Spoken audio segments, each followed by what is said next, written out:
विपिन और मंजू एक ही कंपनी में काम करते थे और एक दूसरे से प्यार करने लगे थे। लेकिन विपिन और मंजू आज के ज़माने के पढ़े लिखे नौकरी पेशा युवक युवती थे। तो उनके हिसाब से पहले के ज़माने के लोग जो शादी ब्याह करते थे उनकी पुरानी सोच थी और अब उस प्रकार से कोई नहीं रहता, बल्कि अपनी मर्जी से साथ रहो, कुछ दिन साथ रहकर देखो, अगर अच्छा लगे तो आगे रिश्ता निभाओ, शादी करो, नहीं अच्छा लगे तो अपना अपना रास्ता अलग कर लो। कुछ इसी तरह की सोच के थे मंजू और विपिन, और दोनों का सोचना था कि हम आत्मनिर्भर हैं तो हमें किसी और के बारे में क्या सोचना।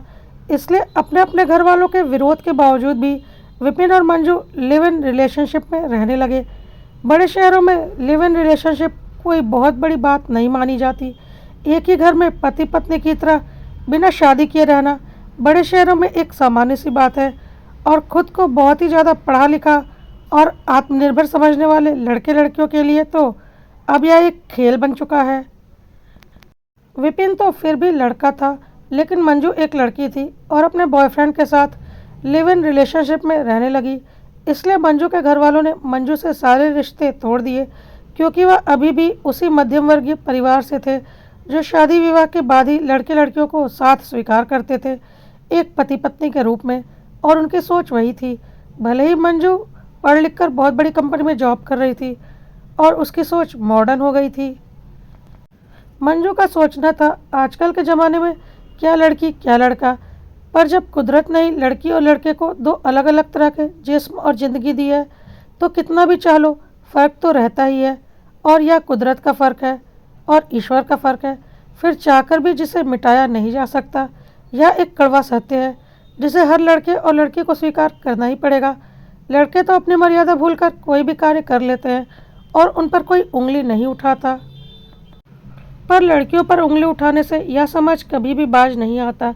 लेकिन मंजू और विपिन इन सब सोच से बहुत आगे थे और एक दूसरे से तथाकथित सच्चा प्यार करते थे। उन्हें यह पता ही नहीं था कि यदि सच में दोनों एक दूसरे से सच्चा प्यार करते होते तो बिना विवाह के साथ रहने की कभी नहीं सोचते। लेकिन दोनों का यह भी सोचना था कि इतनी जल्दी शादी नहीं करनी, क्या पता हम एक दूसरे को से कुछ समय के बाद बोर हो जाएं और हमें लगे नहीं यह प्यार नहीं सिर्फ एक आकर्षण था, इसलिए हम कुछ समय तक साथ रहेंगे, उसके बाद शादी करेंगे। भले ही उनके इस फैसले से उनके घर वाले सहमत नहीं थे और उनसे सारे रिश्ते तोड़ लिए थे। मंजू और विपिन एक शादीशुदा जोड़े की तरह बहुत प्यार मोहब्बत से एक दूसरे के साथ रह रहे थे। आस पड़ोस के लोग उन्हें पति पत्नी ही समझते थे, जबकि सच्चाई यह थी कि उन दोनों की शादी नहीं हुई थी। इस तरह से करीब 3 साल का वक्त दोनों ने साथ बिताया था और मंजू विपिन को सच में अपना पति मानने लगी थी। मंजू तो भूल ही चुकी थी कि विपिन से उसकी शादी नहीं हुई है और वह सारे पत्नी के धर्म निभाती थी और विपिन को अपना पति ही मानती थी। मंजू के हिसाब से जब हम सच्चा प्यार करते हैं तो किसी दिखावे के रिश्ते की क्या ज़रूरत है। मंजू को लगता था कि विपिन मुझे अपनी पत्नी का दर्जा देता है, मैं विपिन को अपने पति का दर्जा देती हूँ। जब दिल करेगा हम शादी कर लेंगे, विपिन मुझसे शादी करने के लिए मना थोड़ी ना करेगा। और मंजू विपिन को अपना पति मान बैठी थी। मंजू भूल चुकी थी कि उसकी और विपिन की शादी नहीं हुई है और विपिन एक मर्द है, सिर्फ एक मर्द, ना कि उसका पति। 3 साल बीत जाने के बाद एक दिन मंजू ने विपिन से बोला, विपिन एक खुशखबरी है, तुम पापा बनने वाले हो। इतने दिन तो हम साथ रह लिए, लेकिन अब हमारा बच्चा आने वाला है और अब बिना शादी के साथ रहना कुछ ठीक नहीं लग रहा, तो चलो हम कोर्ट में शादी कर लेते हैं। मंजू प्रेग्नेंट है, यह सुनकर विपिन को जोर का झटका लग गया। उस वक्त विपिन कुछ नहीं बोला और बोला, घर आकर बात करता हूँ, मुझे थोड़ी जल्दी है। और विपिन घर से निकल गया। मंजू ने भी इन सब बातों को सामान्य लिया और वह भी ऑफिस चली गई। लेकिन आज विपिन का मूड बहुत ख़राब था। उसे कुछ समझ में नहीं आ रहा था कि वह क्या करे। उसने सपने भी नहीं सोचा था कि मंजू प्रेग्नेंट हो जाएगी, वह भी बिना शादी किए। मंजू जैसे अपना सर्वस्व विपिन को सौंपकर उसे अपना पति समझ रही थी, पर वह मंजू को कभी भी अपनी पत्नी नहीं समझता था। उसके हिसाब से उसने मंजू से प्यार जरूर किया था, लेकिन जब एक लड़की प्यार करने पर एक लड़के के साथ बिना शादी किए साथ रहने को तैयार हो गई तो वह एक चरित्रहीन लड़की है और वह एक चरित्रहीन लड़की से शादी नहीं कर सकता था। इसलिए विपिन मंजू को बस इस्तेमाल कर रहा था और विपिन का सोचना था कि जब दिल भर जाएगा वह मंजू को बोल देगा कि अब उसका मंजू से शादी करने का कोई इरादा नहीं है। वैसे भी यह सब कुछ मंजू की सहमति से हुआ था, तो वह भी लिव इन रिलेशनशिप का मतलब जानती ही होगी और मज़े के लिए उसके साथ रहती है, क्योंकि विपिन का मानना था कि जो लड़की बिना शादी किए मेरे साथ रह सकती है और यह बोल सकती है कि अगर ठीक लगा तो आगे हम शादी कर सकते हैं, तो वह तो किसी के साथ भी ऐसा कर सकती है। और जैसे मेरे साथ लिव इन रिलेशनशिप में रह रही है, वैसे क्या पता पहले भी किसी के साथ रही हो या मेरे बाद भी किसी और के साथ रहने लगे, तो ऐसी चरित्रहीन लड़की से शादी करने का क्या फ़ायदा। खुद का चरित्र विपिन को नहीं दिख रहा था कि वह खुद भी तो बिना शादी के एक महिला के साथ रह रहा है, लेकिन बात वही है ना, समाज कितना भी आगे बढ़ जाए, चरित्रहीन सिर्फ औरतें कहलाती हैं। पुरुष कितनी भी चरित्रहीनता क्यों ना कर ले, उनके चरित्र पर कभी कोई उंगली नहीं उठाता। शाम को विपिन घर आता है और मंजू दोबारा शादी की बात करती है। विपिन साफ साफ मंजू से बोलता है, मुझे तुमसे शादी नहीं करनी। हमने रिलेशनशिप में रहने का फ़ैसला किया था, यह सोचकर कि कल को अगर अपना फ़ैसला सही ना लगे तो हम अलग हो जाएं, और अब मुझे तुम्हारे साथ नहीं रहना। मंजू ने बोला, यह तुम कैसी बातें कर रहे हो, मैं तुम्हारे बच्चे की माँ बनने वाली हूँ और तुम मुझसे शादी करने से मना कर रहे हो। विपिन ने बोला, तुम मेरे बच्चे की माँ बनने वाली हो, यह मैं कैसे मान लूँ। जो औरत बिना शादी के मेरे साथ संबंध बना सकती है वह किसी के साथ भी संबंध बना सकती है, तो यह कैसे साबित होता है कि यह बच्चा मेरा है। मंजू बहुत ज़ोर से चिल्लाई और बोली, विपिन तुम्हारी हिम्मत कैसे हुई ऐसी बातें करने की, क्या समझ रखा है तुमने मुझे, क्या मैं कोई ऐसी वैसी लड़की हूँ। विपिन ने बोला, तो तुम क्या हो, तुम ऐसी वैसी नहीं तो क्या बहुत चरित्रवान लड़की हो। अरे जो अपने माँ बाप की नहीं हुई वह मेरी क्या होगी, क्योंकि कोई भी लड़की अगर बिना शादी के किसी लड़के के साथ रह रही है तो वह किसी भी तरह से चरित्रवान लड़की तो नहीं हो सकती, एक चरित्रहीन लड़की ही हो सकती है। ऊपर से तुम बिना शादी किए माँ बनने वाली हो, क्या यह एक चरित्रवान लड़की कभी कर सकती है। ठीक है, मान लेते हैं यह बच्चा मेरा ही है, तो मैंने कब कहा था कि तुम मेरे बच्चे को जन्म दो। तुम तो अपनी मर्जी से मेरे साथ इस घर में रहने आई थी, मैंने तुम्हारे साथ कोई बलात्कार तो नहीं किया है और अब मैं तुम्हारे साथ नहीं रह सकता हूँ। मंजू ने बोला, विपिन प्लीज़ ऐसा मत करो, तुम यह कैसी बातें कर रहे हो, मेरा क्या होगा एक बार सोच कर देखो। विपिन ने बोला, क्या होगा, अबॉर्शन करवा लो, कोई बड़ी बात नहीं है। जॉब तो तुम करती ही हो, मेरे ऊपर आश्रित तो हो नहीं और मैं तुम्हारा कोई पति तो हूँ नहीं, तो तुम मुझसे उम्मीद क्यों लगा रही हो। जैसे मैंने अपने टाइम पास के लिए तुमसे रिश्ता बनाया था, वैसे ही तुमने भी अपने टाइम पास के लिए मुझसे रिश्ता बनाया था, और ऐसे रिश्तों में किसी से कोई उम्मीद की जगह नहीं होती, क्योंकि हम पति पत्नी तो है नहीं। इसलिए तुम अपना रास्ता देख लो, मैं अपना रास्ता देख लेता हूँ। चाहो तो तुम इस घर में रह सकती हो, एग्रीमेंट मैं तुम्हारे नाम पर करवा देता हूँ। मैं यह घर छोड़कर जा रहा हूँ, तुम सोच लो क्या करना है।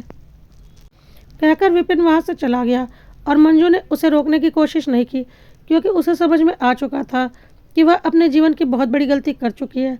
मंजू डॉक्टर के पास गई, लेकिन डॉक्टर ने अबॉर्शन के लिए मना कर दिया और बोला, यह गैरकानूनी है, क्योंकि बिना किसी वजह के अबॉर्शन नहीं कर सकते हैं। और मंजू ने बच्चे को जन्म देने का फैसला किया। मंजू ने सोचा, नौकरी तो वह करती ही है, किसी के ऊपर आश्रित तो है नहीं, और अब वह किसी पुरुष पर विश्वास करके शादी तो नहीं कर सकती, क्योंकि पुरुष कैसे होते हैं विपिन ने उसे दिखा दिया था और पुरुषों पर से उसका विश्वास उठ चुका था। अपनी एक संतान होगी तो मेरा सहारा बनेगी, यह सोचकर मंजू ने बच्चे को जन्म देने का फैसला किया। मंजू के घर से उसे कोई पूछने वाला तो था नहीं, क्योंकि उन्होंने सारे रिश्ते मंजू से तोड़ दिए थे।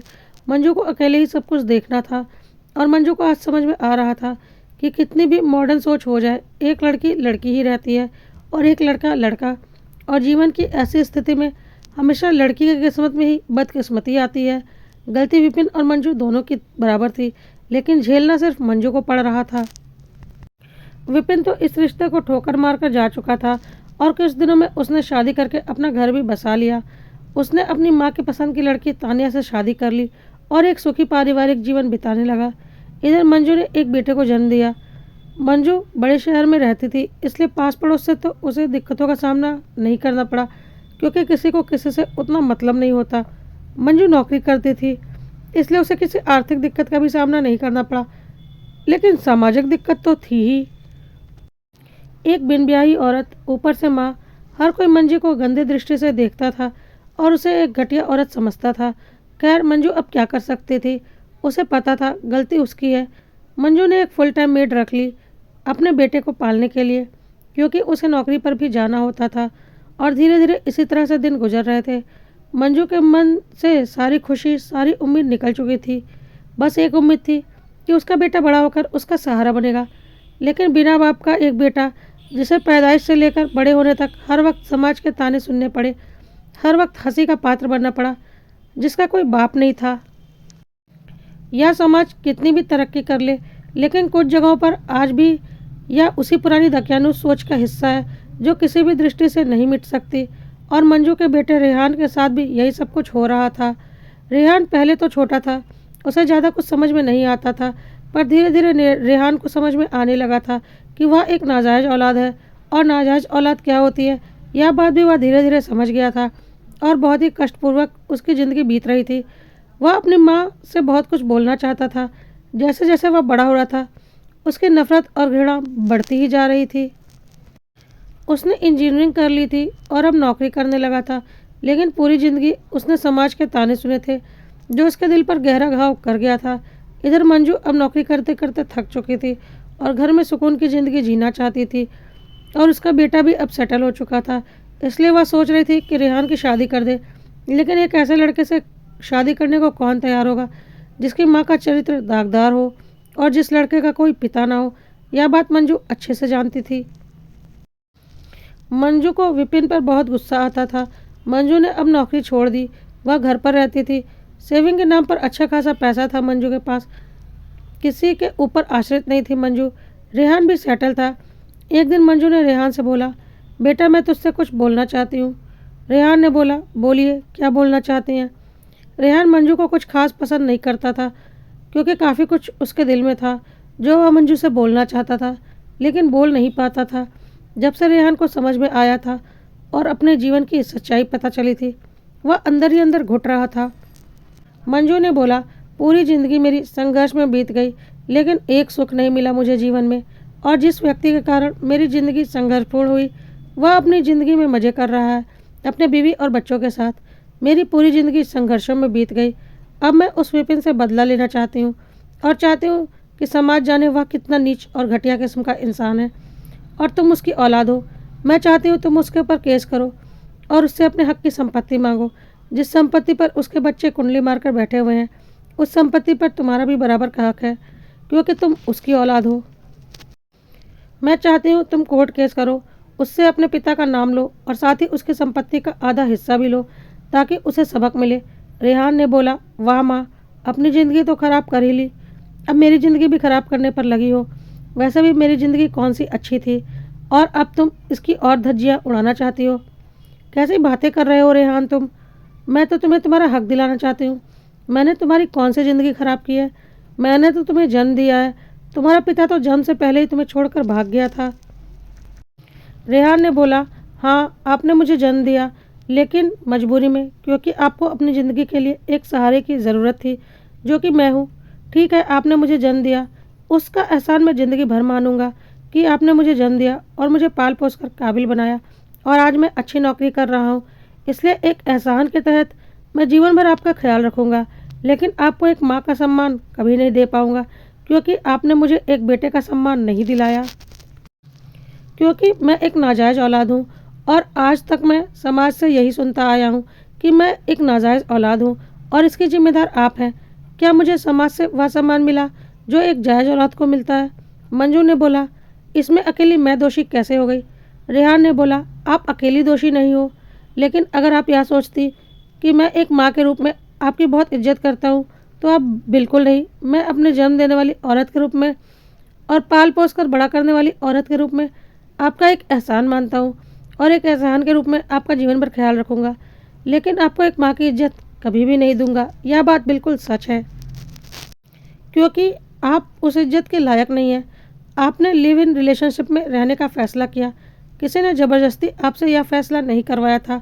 तो जितने दोषी विपिन इसमें हैं, उतने ही दोषी आप खुद भी हैं। आप एक मॉडर्न सोच वाली महिला थी। आपके हिसाब से लड़के और लड़कियों में कोई फ़र्क नहीं होता। अब आपको पता चला लड़के और लड़कियों में कितना फ़र्क होता है। मेरा तथाकथित पिता तो आपको ठोकर मारकर चला गया और अपने जीवन में आगे बढ़ गया, लेकिन आपकी ज़िंदगी में तो मैं आ गया और आपको मुझे जन्म देना पड़ा। जब कुदरत ने ही लड़के और लड़कियों में इतना बड़ा फ़र्क कर दिया है, तो आप उस फ़र्क को कैसे मिटा सकती हैं? समाज चाहे कितना भी मॉडर्न हो जाए, यह एक फ़र्क लड़के और लड़कियों में हमेशा रहेगा। और यदि कुछ गलत रिश्ते बनते हैं तो लड़कियों के चरित्र पर ही सवाल उठेंगे, ना कि लड़कों पर। आपने पूरी ज़िंदगी चरित्रहीन औरत का तमगा झेला है। क्या विपिन ने कभी वह दाग झेला? क्या कभी विपिन से किसी ने पूछा कि तुम्हारी कोई नाजायज़ औलाद है क्या? लेकिन मेरे ऊपर कितने लांछन लग गए। क्या मुझे कभी कोई सम्मान मिला? और आप मुझे उस पिता से उसका नाम और हक पाने के लिए कोर्ट केस करने के लिए कह रही हैं? अरे नहीं चाहिए मुझे उसका नाम, नहीं चाहिए मुझे उसकी दौलत। मैं उसकी शक्ल भी नहीं देखना चाहता। जो इंसान अपने बच्चे के पैदा होने से पहले ही उसकी माँ से किनारा कर ले, उस बच्चे को अपना मानने से इनकार कर दे, मुझे उसका नाम लेकर क्या करना? उस घटिया आदमी की मेरी ज़िंदगी में कोई जगह नहीं।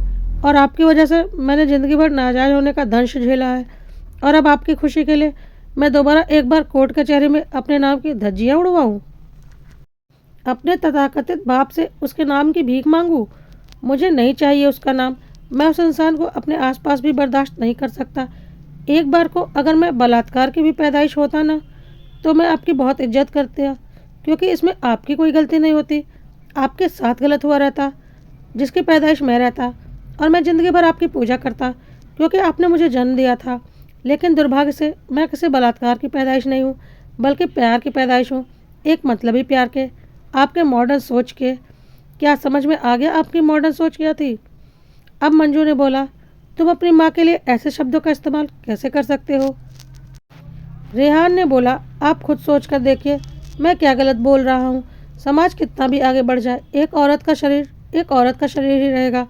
उसे कभी कोई नहीं बदल सकता।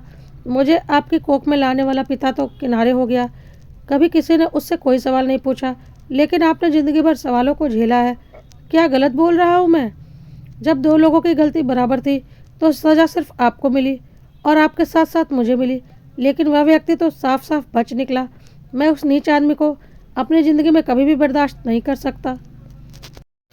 हाँ, आपकी मैं ज़िंदगी भर सेवा करूँगा, एक जन्म देने वाली, इस दुनिया में लाकर पाल पोस कर बड़ा करने वाली औरत के रूप में, एक एहसान के तहत, लेकिन माँ के रूप में कभी नहीं, क्योंकि माँ के रूप में आपने मुझे वह सम्मान नहीं मिलने दिया जिसका मैं हकदार था।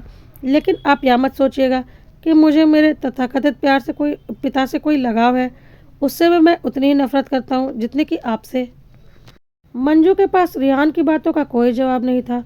कुछ देर के बाद मंजू ने रेहान से बोला, अच्छा ठीक है, तो शादी कर ले, कम से कम एक बहू तो इस घर में आ जाए। रेहान ने फिर बोला, हाँ माँ, एक बहू। ज़रा सोच कर देखो, कौन शरीफ घर का आदमी अपनी बेटी को मेरे जैसे नाजायज़ लड़के की पत्नी बनाएगा, इस घर की बहू बनाएगा? क्या ऐसा हो सकता है? मंजू के पास फिर से रेहान की बातों का कोई जवाब नहीं था। मंजू ने बोला, कोई बात नहीं, तू अपनी पसंद की लड़की से शादी कर ले। रेहान ने बोला, नहीं माँ, अगर मैं किसी भी लड़की को अपनी असलियत बताऊंगा ना, तो कोई भी शरीफ लड़की मुझसे शादी करने के लिए तैयार नहीं होगी। मंजू ने बोला, यह कैसी बातें कर रहा है? ऐसा कुछ नहीं है, और तू कुछ ज़्यादा ही सोच रहा है। मैंने कोई इतनी बड़ी गलती भी नहीं की थी जिसके लिए तू आज तक मुझे सुना रहा है। अरे लिव इन रिलेशनशिप तो बहुत ही सामान्य सी बात है हमारे समाज में। मैंने कोई पाप नहीं कर दिया था। तो तू तो आज की जनरेशन का होकर इतनी पुरानी सोच रख रहा है। किस ज़माने में जी रहा है तू? मंजू की यह बातें सुनकर रेहान ने बोला, अच्छा माँ, ठीक है, फिर एक लड़की है सोनिया, 2 साल से मेरे एक फ्रेंड के साथ लिव इन रिलेशनशिप में रह रही थी, पर अब उन दोनों के रास्ते अलग हो गए हैं। उनका जीवन साथ नहीं गुजर सकता और दोनों ने अपने रास्ते अलग कर लिए हैं। मेरे दोस्त ने किसी और लड़की से शादी कर ली। सोनिया अभी अकेली ही है। आप बोलो तो मैं उससे शादी कर लूँ, क्योंकि मैं भी उसे बहुत पसंद करता हूँ। मंजू ने बोला, पागल है क्या? वह लड़की किसी और के साथ 2 साल से लिव इन रिलेशनशिप में रह रही थी, तो तू उससे शादी कैसे कर सकता है? रिहान ने बोला, वाह क्या अच्छी सोच है आपकी। अभी आपने बोला कि मैं पुरानी सोच रखता हूँ, और अब जब मैं खुद एक लिव इन रिलेशनशिप में रह चुकी लड़की से शादी करना चाह रहा हूँ, तो आप खुद मना कर रही हैं, जबकि आपने खुद अपनी ज़िंदगी के 3 साल लिव इन रिलेशनशिप में गुजारे हैं। क्योंकि आपकी भी यही सोच थी कि अगर सोच ना मिले तो अपने रास्ते अलग कर लेने चाहिए। तो अगर सोनिया और मैं शादी करना चाहते हैं तो इसमें हर्ज ही क्या है? क्या हुआ अगर वह 2 साल किसी के साथ लिव इन रिलेशनशिप में थी? कोई पाप तो नहीं कर दिया था उसने? जब आप अपने ज़माने में लिव इन रिलेशनशिप में रह सकती थी, तो आज का ज़माना तो उससे बहुत आगे है। मंजू ने बोला, नहीं, मैं ऐसी लड़की को से तुझे शादी नहीं करने दे सकती। तो रेहान ने बोला, तो फिर ज़रा सोचिए आप कैसी लड़की थी। और सोनिया तो सिर्फ उसके साथ 2 साल के लिए थी, आप तो प्रेग्नेंट भी हो गई थी। मंजू के पास फिर से रेहान की बातों का कोई जवाब नहीं था। रेहान ने बोला, बात जब अपने पर आती है तो सब कुछ सही लगता है, वही बातें जब दूसरों पर आती है तो सब कुछ गलत लगता है। मंजू ने अब चुप रहना ही बेहतर समझा और सब कुछ तकदीर के हवाले छोड़ दिया। उधर विपिन अपने परिवार में बहुत खुश था और कभी भी उसने मंजू के बारे में कुछ सोचा नहीं था, ना ही रेहान के बारे में उसे कुछ पता था। उसने कभी पता करने की कोशिश भी नहीं की थी। वह बहुत पहले ही मंजू की ज़िंदगी से जा चुका था। रेहान तो तब पैदा भी नहीं हुआ था, लेकिन समय को कुछ और ही मंजूर होता है और समय अच्छे अच्छों को उनकी औकात दिखा देता है। मंजू को तो समय ने उसकी औकात दिखा ही दी थी और अब विपिन की बारी थी। विपिन को ब्लड कैंसर हो चुका था और वह बहुत सीरियस था। पैसे तो बहुत कमाए थे अपनी ज़िंदगी में, लेकिन अब उसकी ज़िंदगी खत्म होने के कगार पर थी। डॉक्टर ने बोन मैरो ट्रांसप्लांट एकमात्र उपाय बताया था और बोला था किसी खून के रिश्ते में ही ज़्यादा चांस है बोन मैरो मिलने का। और सारे रिश्तेदारों के टेस्ट हो चुके थे, किसी का बोन मैरो विपिन से मैच नहीं कर रहा था और विपिन मरने की कगार पर था। यहाँ तक कि विपिन के दोनों बच्चों के बोन मैरो भी विपिन से मैच नहीं कर रहे थे। तभी विपिन को याद आया मंजू का, और साथ ही याद आया उसकी एक और औलाद है। विपिन को लगा एक मौका और है उसके पास अपनी ज़िंदगी बचाने का, और उसने अपनी पत्नी को सारी सच्चाई बताई। तानिया ने सारी सच्चाई सुनी तो उसे बहुत जोर का झटका लगा। विपिन ने तानिया के हाथ जोड़ लिए और बोला, मैं जीना चाहता हूँ, तुम एक बार कोशिश करो, मंजू के बारे में पता करो, क्या पता उसकी औलाद से मेरा बोन मैरो मैच कर जाए। तानिया आखिर एक औरत थी और अपने पति की ज़िंदगी किस औरत को प्यारी नहीं होती। अपने पति की ज़िंदगी के लिए वह उसकी सारी गलतियों को बोलने को तैयार थी और तानिया ने किसी तरह से मंजू का पता लगाया और मंजू के घर पहुंच गई। वहां जाकर उसने मंजू और रेहान को सारी बातें बताई और रेहान से विपिन को बोन मैरो देने के लिए प्रार्थना करने लगी। पर विपिन उससे बोला, सॉरी आंटी, मैं आपकी यह ख्वाहिश पूरी नहीं कर सकता। आप किसी और डोनर को ढूंढ लीजिए। जिस आदमी ने मुझे आज तक अपनाया नहीं, मुझे समाज की ठोकरें खाने के लिए छोड़ दिया, जिस आदमी की वजह से आज तक मैं एक नाजायज का तमगा अपने माथे पर लेकर घूम रहा हूँ, उस आदमी की ज़िंदगी बचाने का मुझे कोई शौक़ नहीं। जिस आदमी ने आज तक मुझे जीवन में कोई खुशी नहीं दी, जिस आदमी ने आज तक मेरा चेहरा नहीं देखा, जिस आदमी की वजह से आज तक मैंने अपने बाप का चेहरा नहीं देखा और कभी नहीं जाना कि बाप कैसा होता है, उस आदमी को मरने से बचाने के लिए मैं अपना बोन मैरो ट्रांसप्लांट क्यों करवाऊँ। ऐसा कभी नहीं हो सकता, क्योंकि उस आदमी के जीने और मरने से मुझे कोई भी फ़र्क नहीं पड़ता। तानिया ने बोला, प्लीज़ एक बार बोन मैरो चेक करवा लो, हो सकता है तुम्हारा बोन मैरो मैच कर जाए। मंजू खामोश थी।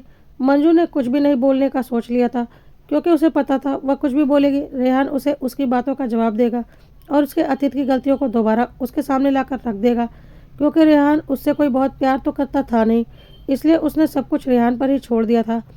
रेहान ने साफ साफ बोल दिया कि आप जा सकती हैं, मैं एक नाजायज़ औलाद हूँ, मेरी कोई औकात नहीं है। और रेहान ने हाथ जोड़कर दरवाज़ा बंद कर लिया।